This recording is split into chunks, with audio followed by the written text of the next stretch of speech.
PS9 news కి స్వాగతం. బులెటిన్లో ముందుగా హెడ్లైన్స్ చూద్దాం. సైబర్ సెక్యూరిటీ సదస్సులో పాల్గొన్న సీఎం. సైబర్ నేరాలను అరికట్టడంలో Telangana ముందుందన్న Revanth Reddy.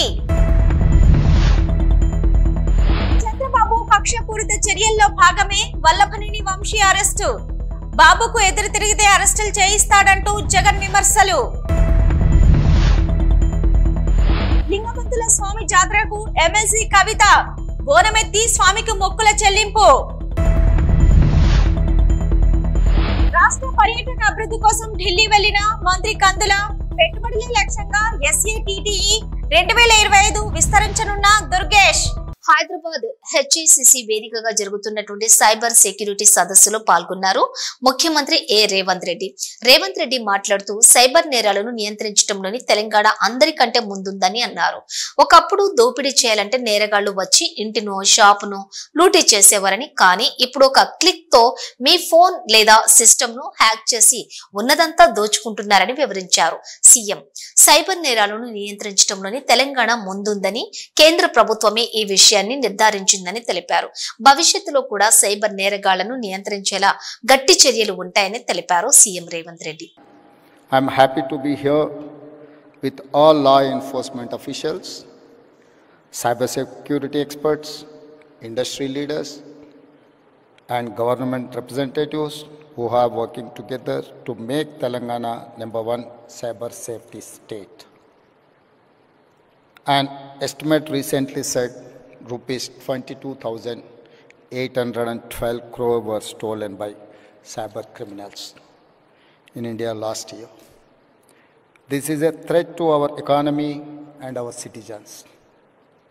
Another major threat today is a fake news. Misinformation on social media can cause chaos in the society. My government is committed to working with experts, IT firms, and allocate all resources to build an ecosystem for cyber security solutions. We have to make Telangana a secure business hub. I request everyone to share this number 1930. It's a 24/7 cyber helpline. Once again, 1930. It's a 24/7 cyber helpline. Telangana is one of few states with a fully operational cyber security bureau and a dedicated cybercrime helpline to protect citizens. We launched 7 new specialized cybercrime police stations in last year. I congratulate the DGP and Director of Cyber Bureau for creating these facilities. I congratulate DG CSB team for organizing this event, which will enable collaboration between police, academia, and experts. Let us work together to make Telangana a cyber safe state. మిత్రులారా, ఈరోజు ఈ కార్యక్రమం అత్యంత కీలకమైన కార్యక్రమం. ప్రపంచంలో నేరాల రూపు విధానం చాలా వేగంగా మారుతుంది. ఈ వేగంగా మారే విధానంలో మన యొక్క పరిపాలన విధానాలను మార్చుకొని సమాజంలో వస్తున్న సవాళ్ళను ఎదుర్కోవడానికి అవసరమైన అన్ని ప్రణాళికలు మనం సిద్ధం చేసుకోవాలి. ఒకప్పుడు దేశంలో కానీ ప్రపంచంలో కానీ తీవ్రమైన నేరాలు, మర్డర్, రేప్ని మనం అత్యంత తీవ్రమైన నేరంగా చూసేది. అదేవిధంగా దోపిడీలు చేయాలి అంటే నేరగాళ్ళు మన ఇంటికి రావాలి, మన తలుపులో మన కిటికీలో బద్దలు కొట్టాలి, మన ఇంట్లోకి రావాలి, మన త్రిజోరీని పగలగొట్టి తీసుకెళ్ళాలి. కానీ ఈరోజు త్రిజోరీ ఆర్ ట్రెజరీ అనే పదానికే డెఫినేషన్ మారింది. ఈరోజు మన త్రిజోరీ, మన ట్రెజరీ మన కంప్యూటర్ లేకపోతే మన మొబైల్. సో మన కంప్యూటర్ని, మన మొబైల్ని మన ఇంటికి వచ్చి ఎత్తుకెళ్లాల్సిన పని లేదు. వాళ్ళు ఎక్కడున్నా కూడా they can enter in to your computer or otherwise your mobile. మీ త్రిజోరీలో మీ ట్రెజరీలో ఉన్న ఎలాంటి ఖజానానైనా దొంగతనం చేయడానికి నవడేస్ సైబర్ క్రైమ్ అనేది ఈ నేరాల రూపు మారింది. ఈ నేరగాళ్లను పట్టుకోవడానికి అవసరమైన విధి విధానాలను రూపొందించుకోవాల్సిన అవసరం ఉన్నది. టీడీపీ ప్రభుత్వం రాగానే వల్లభనేని వంశీని టార్గెట్ చేయడం మొదలెట్టారని అన్నారు మాజీ ముఖ్యమంత్రి వైఎస్ జగన్. సత్యవర్ధన్ అనే వ్యక్తి నుంచి మరోసారి స్టేట్మెంట్ తీసుకున్నారని, ఆ స్టేట్మెంట్ లో కూడా వంశీ తప్పు లేదని చెప్పినప్పటికీ గన్నవరం టీడీపీ ఆఫీసును తగలబెట్టే ప్రయత్నం చేశారని, వంశీపై సీఎం చంద్రబాబు మరో తప్పుడు కేసు పెట్టారన్నారు జగన్. టీడీపీ కార్యాలయం ఎస్సీ ఎస్టీలకు సంబంధించినదని మరో కేసు ఫైల్ చేశారు. టీడీపీ కార్యాలయం తగలబడింది లేదు, ఆ కార్యాలయం ఎస్సీ ఎస్టీలకు సంబంధించినది కాదు అని చెప్పారు వైఎస్ జగన్. చంద్రబాబు నాయుడు గారి కన్నా గ్లామరస్ గా ఉన్నాడు, లోకేష్ గారి కన్నా గ్లామరస్ గా ఉన్నాడు. ఒక మనిషి ఎదుగుతున్నాడు అని అంటే తట్టుకోలేడు తన సామాజిక వర్గంలోనే. అందుకనే కొడాలనా నేను చూసినా ఆ మనిషికి జీర్ణించుకోలేని ఆక్రోశము, వంశీని చూసినా కూడా జీర్ణించుకోలేని ఆక్రోశము. ఎందుకంటే చంద్రబాబు నాయుడు గారి కన్నా చక్కగా ఉంటారు కాబట్టి వీళ్ళిద్దరు. అవినాష్ కూడా పాపం ఎప్పుడో ఒకసారి టార్గెట్ అవుతాడు, ఎందుకంటే లోకేష్ కన్నా చక్కగా ఉన్నాడు కాబట్టి. ఇది చంద్రబాబు నాయుడు గారి మనస్తత్వం. ఆయన కొడుకు. సూర్యాపేట జిల్లా పెద్దగట్టు జాతరలో పాల్గొన్నారు ఎమ్మెల్సీ కల్వకుంట్ల కవిత. బోనం ఎత్తుకుని లింగమంతుల స్వామి జాతరకు వచ్చిన కవిత చౌడమ్మ తల్లికి బోనం సమర్పించారు. స్వామివారిని దర్శించుకున్న వారిలో మాజీ ఎంపీ బడుగుల లింగయ్య యాదవ్, మాజీ మంత్రి తలసాని శ్రీనివాస్ యాదవ్, మాజీ ఎమ్మెల్యేలు బొల్లం మల్లయ్య యాదవ్, కంచెర్ల భూపాల్ రెడ్డి, మాజీ కార్పొరేషన్ చైర్మన్లు దూదిమెట్ల బాలరాజ్ యాదవ్, మేడే రాజీవ్ సాగర్ ఉన్నారు.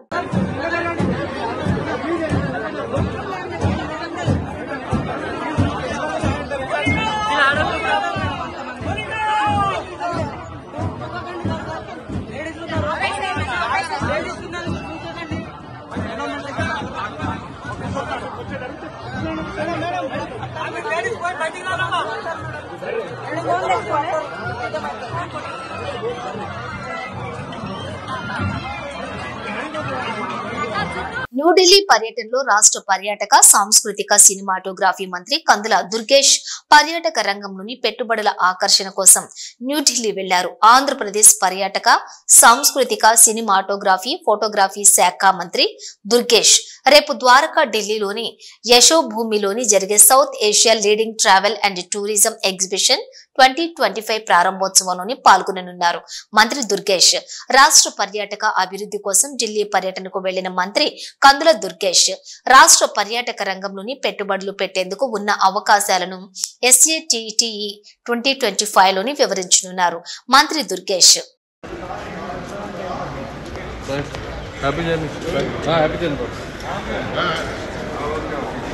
తెలంగాణలో ఇప్పుడు అందరూ బీజేపీ వైపు చూస్తున్నారని, బీజేపీతోనే అభివృద్ధి సాధ్యమని చేవెళ్ల ఎంపీ కొండ విశ్వేశ్వరరెడ్డి అన్నారు. సిద్దిపేట జిల్లా కేంద్రంలోని ఓ ప్రైవేట్ ఫంక్షన్ హాల్లో బీజేపీ ఏర్పాటు చేసిన మీడియా సమావేశంలో ఎంపీ పాల్గొని మాట్లాడారు. ఎమ్మెల్సీ ఎన్నికలతోనే తెలంగాణలో బీజేపీ గెలుపు ప్రారంభిస్తుందని, రాబోయే రోజుల్లోనే బీజేపీ అధికారంలోకి వస్తుందని ధీమా వ్యక్తం చేశారు. ఈ నెల 27వ తేదీన జరిగే పట్టభద్రుల ఉపాధ్యాయ ఎమ్మెల్సీ ఎన్నికల్లో బీజేపీ గెలుపు ఖాయమని అన్నారు. విద్యావంతులందరినీ, గ్రాడ్యుయేట్స్ను, టీచర్స్ను అందరినీ మీ ద్వారా ఓట్లు అడుగుతందుకు వచ్చినాం. కానీ కేవలం రాజకీయాల ఏదో పోస్ట్ వస్తుంది, ఒక సీట్ వస్తుందని కాదు. ఇది దేశాని కొరకు, రాష్ట్రాని కొరకు ఒక డైరెక్షన్లో తీసుకుపోతున్న మోడీ గారు, బీజేపీ ప్రభుత్వం కొరకు మేము వచ్చినాం ఇక్కడికి. ఎందుకంటే ఇప్పుడు దాదాపు తెలంగాణలో అందరూ నిర్ణయానికి వచ్చిండ్రు. ఇంతకుముందు నా పార్టీని చూసిండ్రు, ఇప్పుడు నడిపిస్తున్న అధికార పార్టీని చూసిండ్రు. అందరు రెండు పార్టీల మీద నమ్మకం పోయింది తెలంగాణ ప్రజలకు.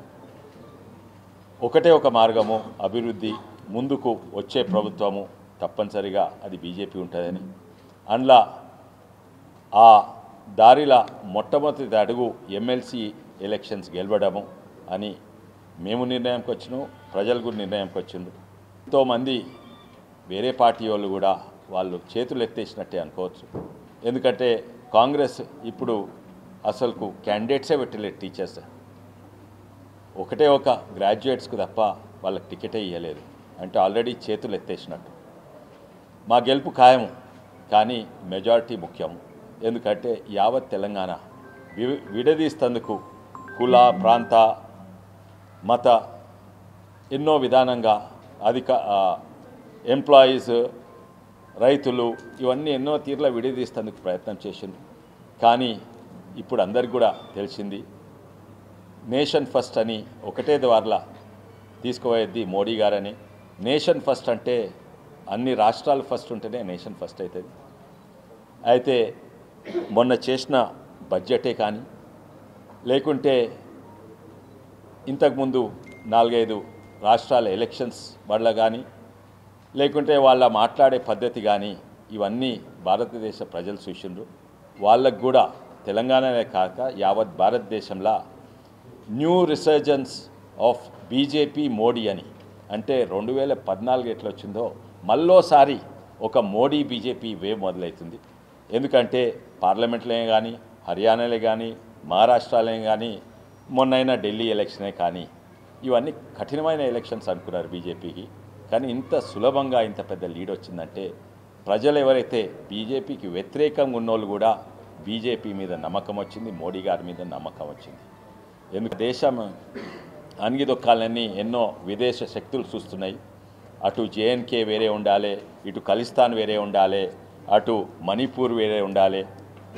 ఇవన్నీ మన విదేశీయులు చేస్తే పర్వాలేదు కానీ మన దేశంలో ఉన్న శక్తులే కొన్ని విదేశ శక్తులతో కలిసి దేశాన్నే విడదీస్తేందుకు తయారైన కొందరు పార్టీలని అందరికీ నమ్మకం వచ్చింది.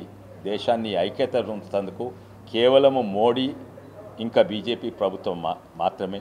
ఎందుకంటే ఒక సిద్ధాంతం ఉన్న పార్టీ అది. బీజేపీలో ఏ కార్యకర్తను అడుగు మీ సిద్ధాంతం ఏంటంటే జాతీయవాదం అంటారు, నేషన్ ఫస్ట్. వేరే పార్టీల లీడర్లు అడగని మీ పార్టీ సిద్ధాంతం ఏంటంటే వాళ్ళకి తెలియదు. అందుకే బునియాద్ నుంచి ఒక నమ్మకం వచ్చింది బీజేపీ మీద. ఇది ఒకటే ఒక పార్టీ అదే సిద్ధాంతంతో అదే డైరెక్షన్ తోటి నడుస్తున్నది 2014 నుంచి. ఆ డైరెక్షన్లోనే ఇంకో అడుగు ఈ మొన్నైన బడ్జెట్. ఎందుకంటే బీఆర్ఎస్ పార్టీ మైనార్టీ ఆధ్వర్యంలో కేసీఆర్ జన్మదిన వేడుకలు బీఆర్ఎస్ పార్టీ మైనార్టీ సీనియర్ నాయకులు సయ్యద్ నయీం ఆధ్వర్యంలో తెలంగాణ ఉద్యమ సారథి కేసీఆర్ జన్మదిన వేడుకలను ఘనంగా నిర్వహించారు. కరీంనగర్ లోని హౌసింగ్ బోర్డు కాలనీ అనాథాశ్రమంలో కేక్ కటింగ్ చేసి పండ్లు పంపిణీ కార్యక్రమాన్ని నిర్వహించారు. ఈ కార్యక్రమానికి కరీంనగర్ జిల్లా అధ్యక్షులు జివి రామకృష్ణరావు, బీఆర్ఎస్ పార్టీ నగర అధ్యక్షులు చెల్లా హరీష్ శంకర్, నారదాసు లక్ష్మణరావు, చీటి రాజేందర్ రావు, కలర్ సతా, అలాగే కర్ర సూరి, శ్యామ్, శ్రీనివాస్, ఇమ్రాన్ హాజరయ్యారు. ఈ కార్యక్రమంలోని నహీద్ ఇస్మాయిల్, సయ్యద్ మౌలానా, ముబీన్ అక్బర్, సయ్యద్ అమోముద్దీన్, సయ్యద్ ఇలియాస్, సయ్యద్ తగ్గీర్ భాస్కర్, వహీద్, ఫహీం, ఉమర్, హాజీభాయ్, ఆరిఫ్, మొయినుద్దీన్, సయ్యద్ ఆసిఫ్, సైడ్, బీఆర్ఎస్ పార్టీ నాయకులు, కార్యకర్తలు పాల్గొన్నారు. సయ్యద్ నయీం, టిఆర్ఎస్ మలిదశ ఉద్యమకారులు, సీనియర్ నాయకులు అందరికీ నమస్కారములు. ఈరోజు మా ప్రియతమైన నాయకులు, అదేవిధంగా తెలంగాణ రాష్ట్ర సాధకులు, తెలంగాణ రాష్ట్ర ప్రదాత, అభివృద్ధి ప్రదాత, తెలంగాణ రాష్ట్ర తొలి ముఖ్యమంత్రి గౌరవనీయులు పెద్దలు శ్రీ కేసీఆర్ గారు ఇవాళ జన్మదినం ఉన్నది. ఈ శుభ సందర్భంగా మేము కరీంనగర్ బీఆర్ఎస్ మైనార్టీ సీనియర్ నాయకుల పక్షాన మేము కేసీఆర్ గారికి హృదయపూర్వక జన్మదిన శుభాకాంక్షలు తెలియజేస్తున్నాము. అదేవిధంగా కేసీఆర్ గారు మంచి ఆరోగ్యాలతో నిండు నూరేళ్లు సుఖ సంతోషాలతో జీవించాలని మేము హృదయపూర్వక దేవునితో కోరుచున్నాము. అదేవిధంగా ఈరోజు మైనార్టీ పక్షాన మేము కరీంనగర్లోని అనాథాశ్రమంలో కరీంనగర్ హౌసింగ్ బోర్డ్ కాలనీలో గల అనాథాశ్రమంలో కేక్ కట్ చేసి కేసీఆర్ గారి పేరు మీద ఫ్రూట్స్ మేము పంపిణీ చేయడం జరిగింది. ఈ కార్యక్రమానికి ముఖ్య అతిథిగా కరీంనగర్ జిల్లా బీఆర్ఎస్ అధ్యక్షులు జివి రామకృష్ణరావు గారు, అదేవిధంగా నగర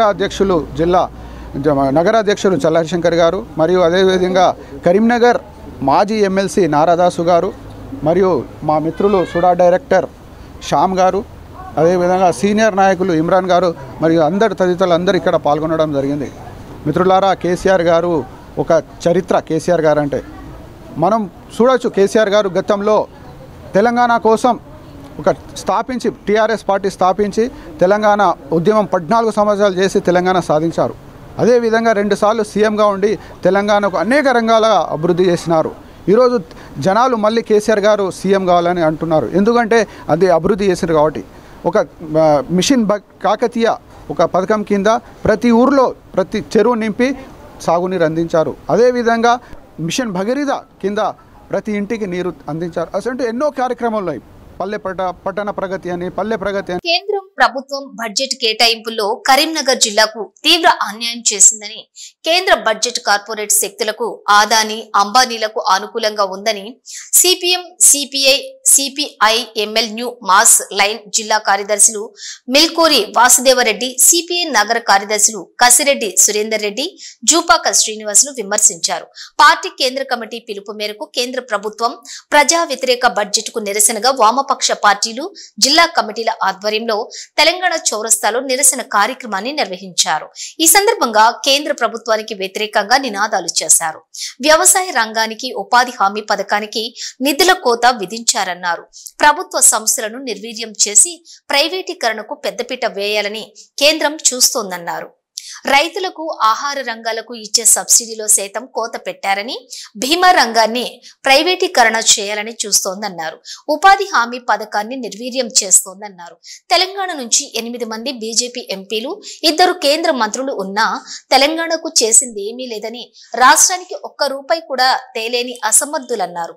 ఇక్కడ నుంచి ఎన్నికైన బీజేపీ ఎంపీ బండి సంజయ్ కేంద్ర మంత్రిగా ఉన్నప్పటికీ జిల్లాకు నిధులు తీసుకురావడంలో పూర్తిగా విఫలమైందన్నారు. తక్షణమే నిధులు తెస్తారా లేక రాజీనామా చేస్తారా ఆలోచించుకోవాల్సిన అవసరం ఉందన్నారు.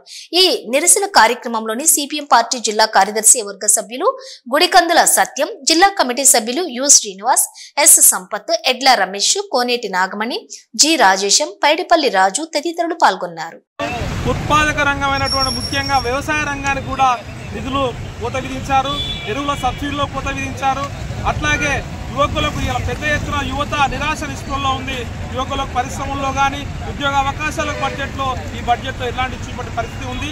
ఈ తెలంగాణ రాష్ట్రం పైన కూడా పూర్తిగా సవత్తల్లి ప్రేమ చూపిస్తున్నటువంటి ఈ బీజేపీ ప్రభుత్వం దమన్ నీతిని ఎక్కడికెక్కడ ఎండగట్టాలని చెప్పేసి, అట్లాగే ఇక్కడ బండి సంజయ్ ఇక్కడ కేంద్ర మంత్రిగా ఉన్నాడు, కరీంనగర్ ప్రాతినిధ్యం వహిస్తున్నాడు.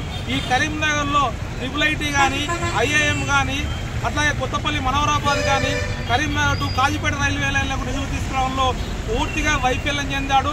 నిధులు తీసుకొస్తాడా, రాజీనామా చేస్తాడా అని చెప్పేసి మేము ఈ సందర్భంగా డిమాండ్ చేస్తున్నాం. పేరుకు కేవలం హిందూ ముస్లిం రెచ్చగొట్టడం కాదు, ఇక్కడ మౌలిక పరిస్థితులు ప్రజలకు అనుగుణంగా ఉండాలి, ప్రజల బతుకు బాగు కోసం ప్రయత్నం చేయాలి తప్ప ఇలా మతాల విద్వేషం పెట్టి రాజకీయాలను చేయడం మానుకోవాలని చెప్పి ఈ సందర్భంగా నిధులు పలుకుతున్నాం. ఇప్పటికైనా కేంద్రంలో ఉన్నటువంటి బీజేపీ ప్రభుత్వం ఈ తెలంగాణ రాష్ట్రానికి అట్లా ముఖ్యంగా ఈ కరీంనగర్కు అధిక నిధులు తీసుకురావాలని చెప్పేసి, ఆ రకంగా నిధులు తీసుకొచ్చేంత వరకు కూడా ఈ బీజేపీ నాయకులను ఎక్కడికక్కడ నిలదీయాలని చెప్పేసి ఇలా పౌర సమాజానికి కూడా పిలుపునిస్తాం. అట్లాగే రేపు భవిష్యత్ కాలంలో కూడా బీజేపీ దమన్ నీతిని ఎక్కడికక్కడ వామపక్ష పార్టీల ఆధ్వర్యంలో ఎండగడదామని చెప్పేసి ఈ సందర్భంగా తెలియజేస్తున్నాం. వాసుదేవరెడ్డి, సిపిఎం జిల్లా కార్యదర్శి. గత కొంతకాలంగా ప్రజలకు మీడియాకు దూరంగా ఉన్న కొడాలి నాని ఇటీవల అరెస్ట్ అయిన వల్లభనేని వంశీని పరామర్శించడానికి వచ్చారు. ఓ ఛానల్ రిపోర్టర్ అడిగిన ప్రశ్నలకు తనదైన శైలిలో సమాధానం ఇచ్చారు కొడాలి నాని. అంతకుముందు చాలా యాక్టివ్ గా ఉండేవాళ్ళు, బాగా మాట్లాడేవాళ్ళు, కమెంట్స్ గవర్నమెంట్ లో ఉన్న యాక్టివ్ ఇప్పుడు ఏం చేయాలి? భయపడుతున్నారా ఇప్పుడు? దేనికి? గవర్నమెంట్ లో లేనందుకు మాట్లాడితే ఏమైనా అరెస్టులు చేస్తారేమో అని. కాదమ్మా, నీ ఉద్యోగం పీకేసిన కూడా యాక్టివ్గా ఉంటావు, మైక్ పట్టు తిరుగుతావా? ఇప్పుడు నీ ఉద్యోగం పీకేశారు అనుకో, మైక్ అట్టు తిరుగుతావా? మా ఉద్యోగం పీకేశారు కదా, ఇప్పుడు ఏం చేయము యాక్టివ్గా. వంశీ అరెస్ట్ ఎలా చూస్తారు? అరెస్ట్ లాగానే చూస్తున్నామ్మా. ఉమ్మడి కరీంనగర్, నిజామాబాద్, ఆదిలాబాద్, మెదక్ జిల్లాల పట్టాభద్రుల ఎమ్మెల్సీగా నరేందర్ రెడ్డిని అధిక మెజారిటీతో గెలిపించారని బీసీ కాంగ్రెస్ జిల్లా సెల్ అధ్యక్షులు పులి ఆంజనేయులు గౌడ్ పేర్కొన్నారు. మంగళవారం ఏర్పాటు చేసిన కరీంనగర్ ప్రెస్ క్లబ్ లో మీడియాతో మాట్లాడుతూ కాంగ్రెస్ ప్రభుత్వం అమలు చేసిన 6 గ్యారంటీల ఎమ్మెల్సీగా కాంగ్రెస్ అభ్యర్థి నరేందర్ రెడ్డిని అధిక మెజారిటీతో గెలిపించాలని కోరారు. పులి ఆంజనేయులు గౌడ్, జిల్లా Congress BC cell chairman, Congress party MLC అభ్యర్థిగా ఆల్ఫోర్స్ అధినేత ఉట్కూరి నరేందర్ రెడ్డి గారికి ఉమ్మడి జిల్లాలకు సంబంధించినటువంటి పట్టభద్రులంతా కూడా నిర్ణయం తీసుకున్నారు. నరేందర్ రెడ్డి గారి గెలుపు ఖాయమైపోయిందని చెప్పడానికి నిదర్శనమే ఈరోజు ఈ ప్రెస్ మీట్. కేవలం కాంగ్రెస్ పార్టీ 6 గ్యారంటీలను పార్టీ అధికారంలోకి వచ్చిన వెంటనే అమలు చేసినటువంటి ఘనత ఈరోజు కాంగ్రెస్ పార్టీకి దక్కింది. మహిళలకు, వ్యవసాయానికి, విద్యార్థులకు ప్రతి ఒక్కరికి కూడా 6 గ్యారంటీలతో న్యాయం చేసిన పార్టీ ఈరోజు కేవలం కాంగ్రెస్ పార్టీ మాత్రమే. అధికారంలోకి వచ్చిన సంవత్సరం లోపు నిరుద్యోగ యువకులకు 56,000 ఉద్యోగాలు ఇచ్చి నిరుద్యోగాన్ని దూరం చేసినటువంటి ఘనత ఈరోజు కాంగ్రెస్ పార్టీకి దక్కింది. కాబట్టి దయచేసి పట్టభద్రులారా, బీఆర్ఎస్, టీఆర్ఎస్, బీజేపీ 2 పార్టీలు కూడా ఒక్కటై కేవలం అభ్యర్థిని కూడా పెట్టుకోలేని పరిస్థితిలో ఈరోజు టీఆర్ఎస్ పార్టీ బీజేపీకి సపోర్ట్ చేస్తుంది. కాబట్టి ఆ 2 పార్టీలు ఒక్కటైనాయి. దయచేసి పట్టభద్రులందరూ కూడా ఆలోచన చేయాల్సినటువంటి అవసరం ఆసన్నమైంది. ఖచ్చితంగా కాంగ్రెస్ పార్టీ అభ్యర్థికి మీరందరూ కూడా గ్రాడ్యుయేట్స్ అందరూ కూడా తెలివైన నిర్ణయం తీసుకొని నరేందర్ రెడ్డి గారి గెలుపుకు కృషి చేయాల్సిందిగా మేము పిలుపునిస్తూ ఉన్నాం. బీసీలకు సంబంధించినటువంటి పార్టీ కాంగ్రెస్ పార్టీ అధికారంలోకి వచ్చిన వెంటనే మంత్రి పొన్నం ప్రభాకర్ గారు, ముఖ్యమంత్రి రేవంత్ రెడ్డి గారి ఆధ్వర్యంలో బీసీ కులగణన చేసి చారిత్రాత్మక నిర్ణయం తీసుకొని బీసీలకు సంబంధించినటువంటి అంశం మీద స్పష్టమైనటువంటి వైఖరితో ఉందని చెప్పడానికి మొన్న జరిగినటువంటి అసెంబ్లీలో తీర్మానం కానీ, అదే సబ్ కమిటీ కానీ, దేశం మొత్తం లోపల 28 రాష్ట్రాల్లో బీసీలకు సంబంధించినటువంటి తెలంగాణ రాష్ట్రంలో కాంగ్రెస్ పార్టీ మాత్రమే అభ్యున్నతికి తోడ్పడుతుందని చెప్పడానికి నిదర్శనం కాంగ్రెస్ పార్టీ. అదేవిధంగా ఒక చిన్న స్థాయి నుండి ఈరోజు ఆల్ఫోర్స్ విద్యా సంస్థలనే ఉత్తర తెలంగాణలోనే తలమానికం చేసి దేశానికి పరిచయం చేసినటువంటి వ్యక్తి నరేందర్ రెడ్డి గారు. ఎడ్యుకేషన్ మీద ఆయన చేస్తున్నటువంటి కృషిని కూడా గ్రాడ్యుయేట్స్ అందరూ కూడా గమనించాల్సినటువంటి అవసరం ఉంది. కాబట్టి ఏ పార్టీని నమ్మకండి. కాంగ్రెస్ పార్టీ మాట ఇచ్చిందంటే నిలబెట్టుకునే పార్టీ. రేపు రాబోయే రోజుల్లో స్థానిక సంస్థలు కానీ, అదేవిధంగా ముందుకెళ్ళినప్పుడు అభివృద్ధి మీద కూడా కానీ ఎమ్మెల్సీ ఎన్నికల్లో మనకు నరేందర్ రెడ్డి గారి గెలుపు అత్యవసరమైనటువంటి సమయం ఆసన్నమైంది. కాబట్టి గ్రాడ్యుయేట్లు అందరూ కూడా నరేందర్ రెడ్డి గారికి వెన్నుదన్నుగా ఉండి కాంగ్రెస్ పార్టీ యొక్క నిర్ణయాన్ని స్వాగతించాలని ఈ సందర్భంగా తెలియజేస్తున్నాం. కాబట్టి బీఆర్ఎస్, బీజేపీ నాయకులను గ్రామాల్లోకి రాకుండా ఎక్కడికక్కడగా పట్టభద్రులందరూ కూడా నిలదీయాల్సినటువంటి అవసరం ఆసన్నమైంది. రాబోయే రోజుల్లో కాంగ్రెస్ పార్టీ తీసుకునే నిర్ణయాల్లో భాగస్వామ్యం కావడానికి బీసీలందరూ కూడా ముందుకొచ్చి, ముఖ్యంగా బీసీ గ్రాడ్యుయేట్స్ కానీ ఒకటే స్పష్టంగా చెప్పదలుచుకుంటున్నా, బీసీలకు సంబంధించినటువంటి పార్టీ ఏదంటే కేవలం కాంగ్రెస్ పార్టీ మాత్రమే. దయచేసి బీసీ గ్రాడ్యుయేట్స్లారా, అదేవిధంగా జనరల్గా ఎవరైనా కూడా కాంగ్రెస్ పార్టీకి ఓటేసి రేపు రాబోయే రోజుల్లో నరేందర్ రెడ్డి గారిని గెలిపించాల్సిందిగా ఈ సందర్భంగా మనవి చేస్తున్నా. జై హింద్, జై కాంగ్రెస్. పెద్దపల్లి కలెక్టరేట్లోని శ్రీ వెంకటేశ్వర స్వామి బ్రహ్మోత్సవాల్లో భాగంగా నిన్న రాత్రి శోభాయాత్ర నిర్వహించారు. విద్యుత్ దీపాల వెలుగుల్లో మహిళలు కోలాటం, కళాకారులతోటి వెంకటేశ్వర స్వామి, మహిషి, పంజూరిలో వేషధారణతోటి కళాకారులందరినీ కూడా ఆకట్టుకున్నారు. ఆలయ కమిటీ చైర్మన్ బొంకూరి శంకర్ ఆధ్వర్యంలో నిర్వహించిన ఈ శోభాయాత్ర కలెక్టరేట్ నుండి జిల్లా కేంద్రంలో జెండా కమాన్ విధుల గుండా కొనసాగింది. ఈ యాత్రలోని భక్తి గీతాలు, కళాకారుల విన్యాసాలతో సాగింది.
మరోసారి